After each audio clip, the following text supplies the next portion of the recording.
Welcome everyone in my education channel. Kali ini kita akan membahas mengenai puisi atau dalam bahasa Inggris kita menyebutnya sebagai poems. Our learning objective yang pertama, to interpret the social function, generic structures, and language features of poem, and second, get the contextual meaning related to the social function, generic structures, and language features of poem.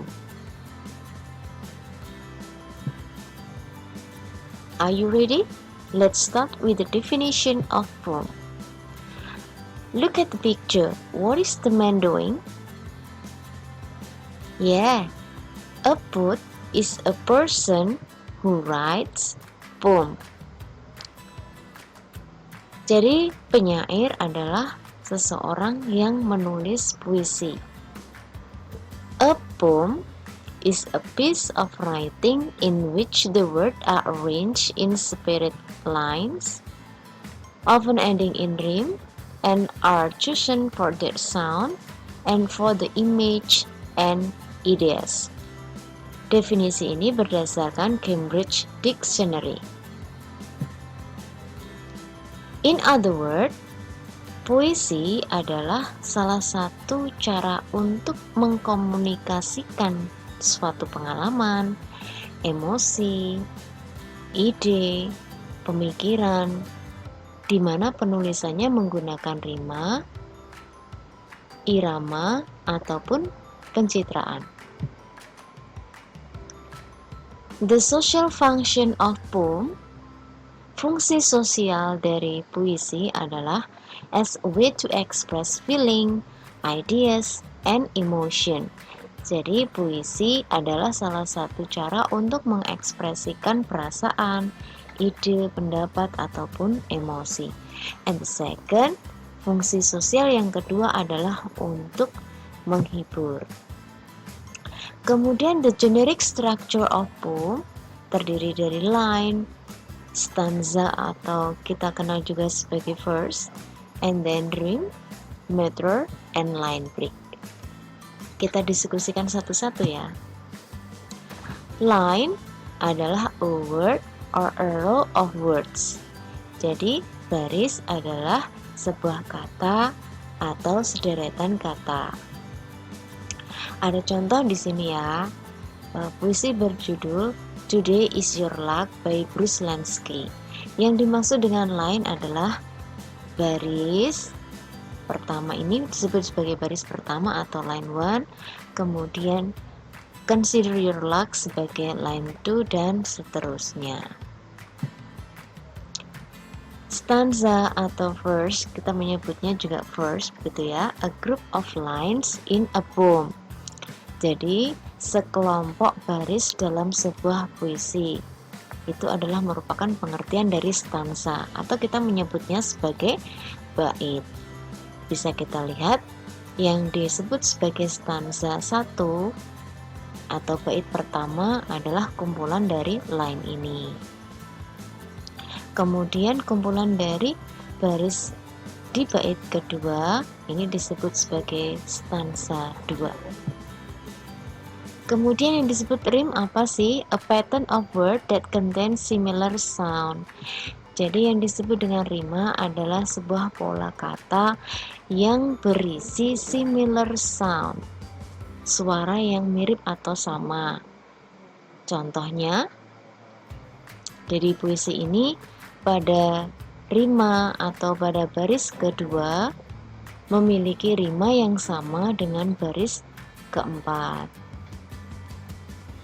Begitu juga dengan bait berikutnya. Jadi kata luck memiliki suara yang hampir sama dengan duck, luck and duck, moo and zoo. Kemudian meter adalah rhythmic structure of a poem. Sometimes we can feel it by tapping for its syllable. Jadi meter ini kita bisa mengetahuinya Dari kita jadi harus tahu ini ya, accentnya apakah termasuk dari American ataupun from British gitu ya, karena kita menentukannya dari per syllable. Jadi di mana suku kata yang di stress maupun di unstress, mana suku kata yang diberi tekanan, mana yang tidak. Kalau accent antara American dan British itu kan berbeda. Jadi kita bisa merasakannya dari syllable ataupun suku kata yang di stress ataupun di unstress. Nah, ini akan membentuk ritmik gitu ya, atau irama, menentukan beat ataupun irama dalam sebuah puisi. Kemudian yang disebut dengan line break, where a line of poetry ends, di mana ada jeda di antara baris pertama maupun baris kedua. Ketika seseorang membacakan puisi, nah kapan ada berhenti sejenak gitu ya. Ini disebut dengan line break. It calls the reader to pause and will determine how the poem is read. Jadi line break di sini menyebabkan si pembaca puisi menentukan kapan nih berhenti ya. Kemudian menentukan bagaimana baris berikut akan dibaca. Kemudian the language features of poem, ada lumayan banyak, diction atau word choice, kemudian ada simbol, tone and mood. Kita bahas satu-satu. Yang pertama ada diction atau word choice, merupakan the writer selection of word by determining specificity, tone, level of diction, audience, and meaning. Jadi diksi ataupun pilihan kata ini penting dalam puisi. Jadi penggunaan kata-kata yang memiliki makna yang spesial begitu ya. Seumpama kita ingin menggunakan sesuatu yang bermakna kecil. Nah, kecil di sini tidak harus menggunakan small, tapi dalam bahasa puisi mungkin bisa menggunakan tiny ataupun little ataupun kata-kata yang lain. Kemudian simbol adalah merupakan a physical object, bisa itu benda, orang ataupun tempat yang mewakili sesuatu yang bersifat non-physical, bisa berupa ide, pendapat, emosi begitu ya. Ring, jika kita tahu ring begitu ya, cincin, ini bisa diartikan sebagai symbol of unity or marriage. Jadi dalam puisi menggunakan kata-kata yang tidak bermakna sebenarnya, jadi bisa menggunakan simbol-simbol yang memiliki makna khusus begitu. Kemudian the language feature berikutnya ada mood and tone. It can be irony ya. Jadi mood di sini karakteristik state of feeling. Jadi merupakan gambaran perasaan gitu ya. Keadaan atau perasaan. Kemudian tone-nya di sini distinctive property of complex sound. Jadi tidak harus ironi, tidak harus loving, bitter, tetapi ada macam-macam tone-nya. Ada yang menyedihkan, ada yang menggembirakan, ada sesuatu yang terasa pahit begitu ya. Ada juga yang hikmat. Jadi ini juga akan menentukan nanti dalam pembacaan puisi. Kemudian imagery merupakan the use of vivid language to generate ideas or evoke mental image, consists of visual imagery, auditory imagery, dan lain-lain. Jadi imagery kalau dalam bahasa Inggris kita bisa menyebutnya sebagai gambaran angan atau pencitraan gitu ya, citraan. Jadi penggunaan kata-kata dalam puisi untuk mengungkapkan atau menghadirkan pengalaman indrawi atau efek dalam pikiran yang sangat atau menyerupai gambaran yang dihasilkan oleh penangkapan indera kita. Jadi seolah-olah ada pertukaran indera di situ, suaranya manis terdengar gitu ya. Atau suaranya terdengar manis, maaf nih, terbalik. senyumnya semanis madu atau senyumnya sangat manis, itu kan merupakan pertukaran indera ya. Ini yang dimaksud dengan imagery atau pencitraan atau citraan begitu ya. Kemudian the language feature berikutnya ada figurative language, atau kita dalam bahasa Indonesia menyebutnya sebagai bahasa kiasan atau majas. Nah, majas dalam puisi ada banyak sekali, nanti kita bicarakan dalam segmen yang berbeda jadi ya. Kemudian rhythm, the beat or regular pattern of sound found in some poem. Jadi ada ritmik atau ritme begitu ya. Jadi yang membuat salah satu hal yang membuat puisi itu berbeda dengan bacaan yang lain adalah karena ritmenya, memiliki ritme atau pola suara. Jadi pola suara yang dibuat dengan menekankan ataupun memanjangkan kata-kata tertentu dalam sebuah puisi itu disebut dengan rhythm. Berikutnya ada repetition. Kalau dilihat dari katanya repeat gitu ya, mengulang. Jadi the use of same word or phrases over and over to create rhythm or and bring attention idea. Bisa diperhatikan di sini ada pengulangan kata am car sick, open the window, am car sick, take this pill, dan lain-lain. Jadi merupakan beberapa kata ataupun frasa yang digunakan secara berulang-ulang. Kemudian ada alliteration, atau dalam bahasa Indonesia kita menyebutnya aliterasi ya, penggunaan the use of same consonant, jadi penggunaan konsonan ataupun huruf mati begitu ya, at the beginning of each word, pada awal masing-masing kata atau tiap-tiap kata. The beautiful black bunny, Bum Betsy, the beagles, dan seterusnya. Jadi ada beberapa huruf konsonan yang digunakan secara berulang-ulang pada bagian awal tiap kata. Berikutnya ada assonance atau asonansi dalam bahasa Indonesia, merupakan pengulangan bunyi vokal dalam kalimat pada puisi dengan kata-kata yang tidak berirama dalam baris puisi. Jadi terjadinya adalah dalam baris puisi. Bisa dilihat di sini ya. Jadi kalau tadi alliteration merupakan pengulangan ya, kata-kata atau huruf konsonan pada tiap awal kata. Nah, kalau assonance di sini adalah pengulangan a vowel sound, huruf vowel begitu ya, huruf hidup, vowel dalam frasa ataupun baris teks, atau khususnya dalam puisi. The rain in Spain falls mainly on the plain. Jadi ada vowel I di sini yang digunakan secara berulang-ulang.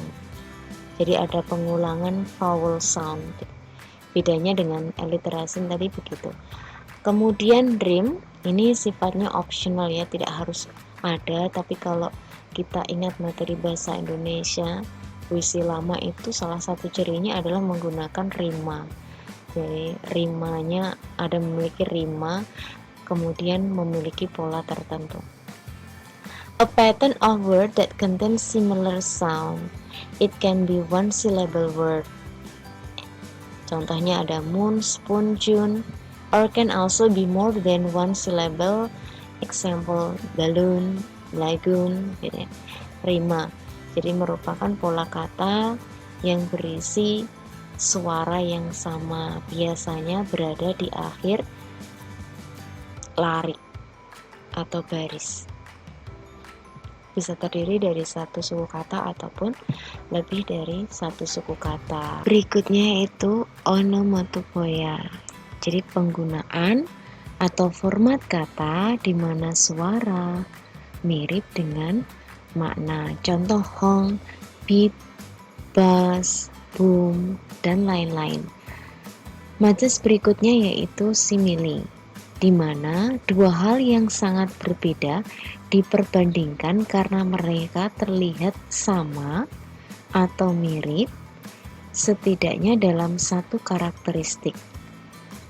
Pembandingannya menggunakan kata like atau as. Sebagai contoh, senyumnya semanis kue pie, senyumnya semanis madu, dan lain-lain. Berikutnya metafor, yaitu majas di mana dua hal yang juga sangat berbeda diperbandingkan. Bedanya untuk metafor, dalam metafor ini membandingkannya tidak menggunakan like dan as seperti hanya dalam simile.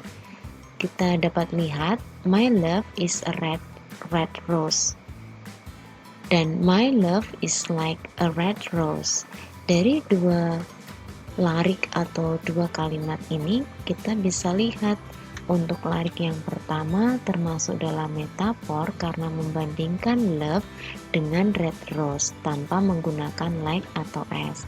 Sedangkan baris yang kedua membandingkan cinta dengan red rose namun menggunakan kata like. Nah, ini yang disebut dengan simile.